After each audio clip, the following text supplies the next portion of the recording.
Existe uma conexão entre a arte e a política?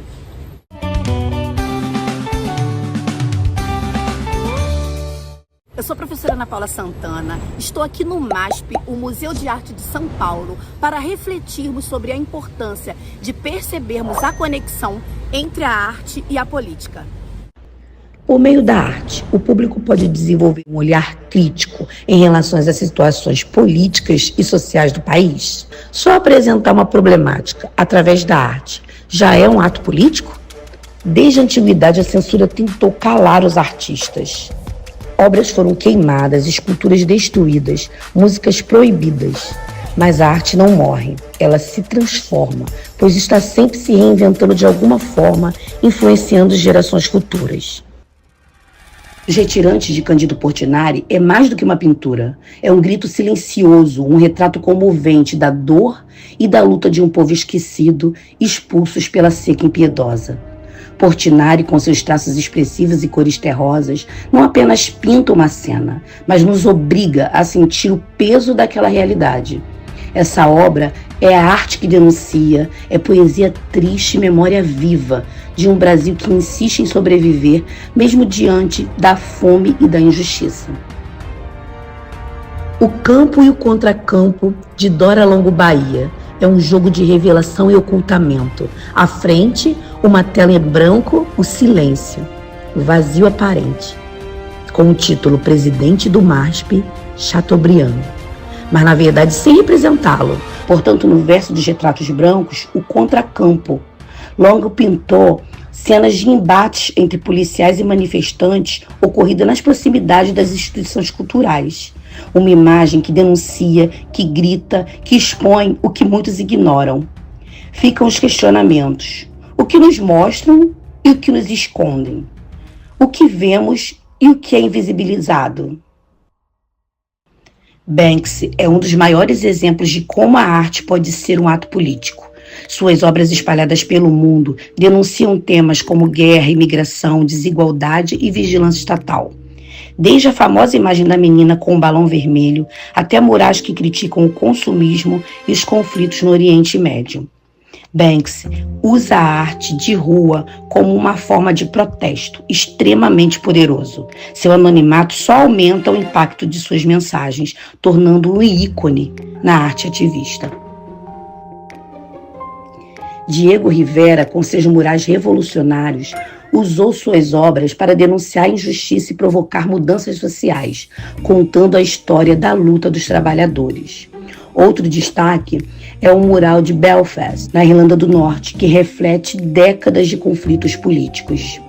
Os murais começaram a aparecer nos anos 70. Desde então, mais de 2.000 já foram pintados na cidade e, ao observá-lo, vemos uma verdadeira aula sobre os conflitos ocorridos na história.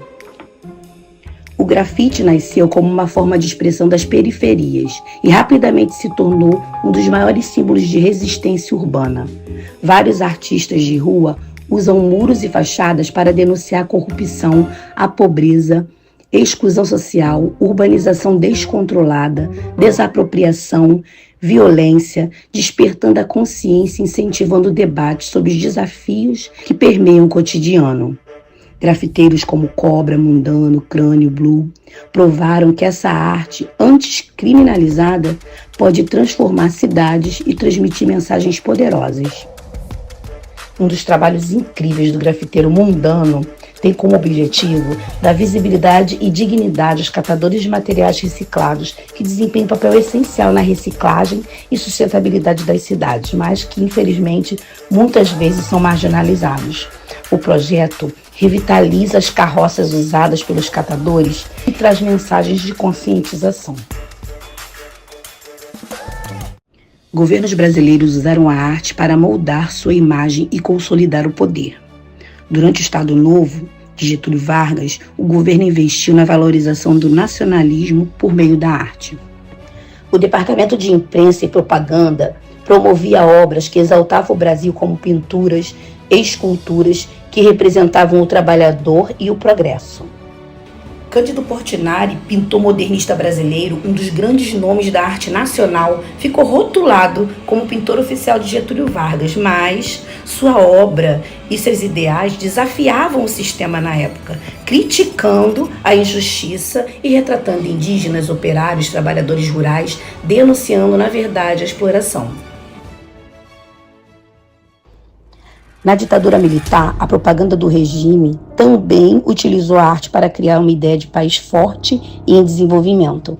Hinos, cartazes e campanhas visuais ajudaram a reforçar a mensagem do governo, ao mesmo tempo em que censuravam artistas críticos ao sistema, formando uma frente de resistência ao autoritarismo na sociedade.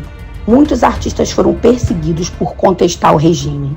O movimento da Tropicália, liderado por Caetano Veloso e Gilberto Gil, usou a música para criticar a censura e a opressão política.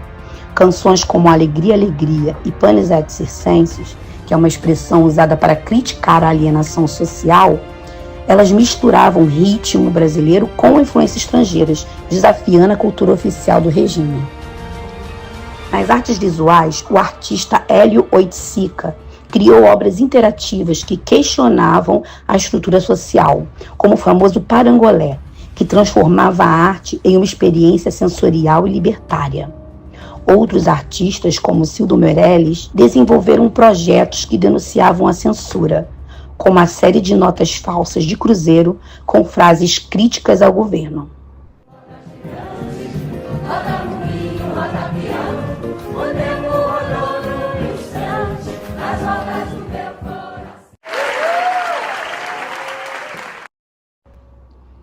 O Teatro de Arena e o Teatro Oficina produziram peças que criticavam a repressão, como Arena contra Zumbi, Gianfrancisco Guarnieri e Augusto Boal, que abordava a resistência dos quilombos.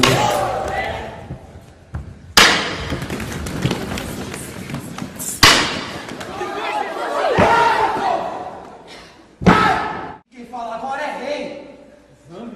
Rei de voz e rei dos negros que procura ser livre. Na literatura, autores como Chico Buarque usaram metáforas para burlar a censura e criticar a repressão.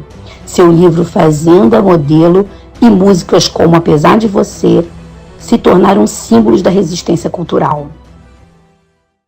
O rock nacional pulsa como um grito de resistência, uma voz que ecoa contra injustiças e questiona o sistema. Desde os anos sombrios da ditadura até os desafios dos dias atuais, o gênero foi mais que música, foi manifesto, revolta e esperança. A arte pode ser uma arma contra a opressão, mas também pode ser usada para manipular. No Renascimento, por exemplo, muitas pinturas eram financiadas pela igreja e pela nobreza, usando a arte para consolidar o seu poder e promover valores renascentistas. Será que ainda sabemos distinguir quando a arte é uma expressão genuína e quando é apenas um instrumento do poder? Hitler entendeu isso muito bem, moldando movimentos artísticos para glorificar seu regime nazista. Como o modernismo já estava definitivamente ligado à imagem de degeneração, Hitler via como uma ameaça aos valores tradicionais e entrou numa tirana perseguição. O regime nazista organizou a exposição Arte Degenerada, onde exibiu obras modernistas, ridicularizando-as e apresentando-as como símbolo de decadência moral, fraqueza e distorção cultural. Ao mesmo tempo, promoveu a arte acadêmica e realista como imagens heróicas e nacionalistas que exaltavam o regime. A rejeição ao modernismo também estava ligada ao racismo e à ideologia nazista. Muitos artistas modernistas eram judeus ou tinham influências estrangeiras e Hitler via esse tipo de arte como uma ameaça à pureza cultural ariana. Ele destruiu obras e baniu a exibição da arte moderna na Alemanha. Ao longo da história, a arte tem sido uma chama acesa contra a opressão. Goya expôs os horrores da guerra em 82 imagens que somam uma acusação visual e protesto contra a ocupação francesa da Espanha por Napoleão Bonaparte. Guernica, de Pablo Picasso, tem um forte conteúdo político e social, denunciando os horrores da Guerra Civil Espanhola. O realismo retratava a vida dos trabalhadores e camponeses, denunciando desigualdades sociais. No século XX, movimentos como o dadaísmo e o pop art também tiveram viés político, questionando os regimes autoritários e o consumismo. Hoje, a arte continua sendo um campo de disputa política. Questões como censura em exposições, corte nos financiamentos culturais e a polarização política geram debates sobre o papel da arte na sociedade. Artistas contemporâneos utilizam o digital como meio de protesto, com charges, ilustrações e vídeos virais criticando políticas públicas. O cinema brasileiro, com filmes como Que Horas Ela Volta e Ainda Estou Aqui, continua trazendo reflexões sobre a desigualdade e poder. O enredo de Ainda Estou Aqui aborda a luta de Eunice Paiva durante a ditadura militar no Brasil, especialmente após o desaparecimento de seu marido, o ex-deputado Rubens Paiva, retratado por Selton Mello. O filme fez história ao conquistar o prêmio de melhor filme internacional, sendo o primeiro filme brasileiro a receber essa honraria. Fernanda Torres também foi indicada na categoria de melhor atriz por sua magnífica interpretação de Eunice Paiva. Ainda Estou Aqui não apenas destaca a resiliência de Eunice Paiva, mas também reabre debates sobre a lei da anistia e os crimes cometidos durante a ditadura militar no Brasil, contribuindo para a reflexão sobre a importância da memória histórica e da justiça. As escolas de samba e a política sempre tiveram uma relação estreita no Brasil. Desde os primeiros desfiles no século XX, o carnaval tem sido uma forma de expressão cultural e também uma plataforma para discutir temas sociais e políticos.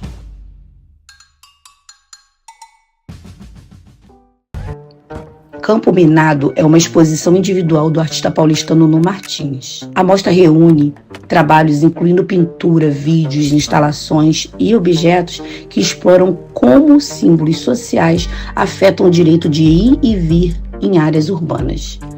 Uma das obras de destaque é Campo Minado Autorretrato, algo que ele vivenciou com apenas 13 anos de idade. Retrata o artista de costas, com as mãos contra a parede, colocando o espectador na posição de policial.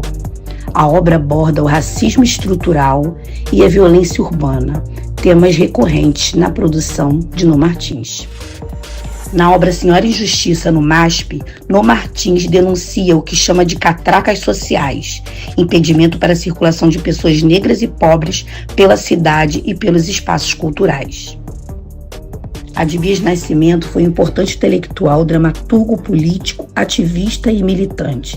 Nessa tela, ele reinventa os símbolos pátrios e verticaliza a bandeira brasileira, substituindo o lema positivista Ordem e Progresso pela palavra Yorubá, Oke, uma saudação ao Oxós, orixá da caça e da fortuna.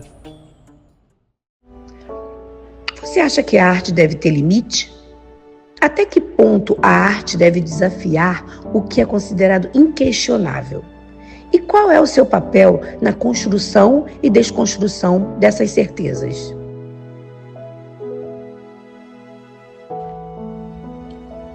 Mas por que muitas artes foram proibidas, queimadas, destruídas?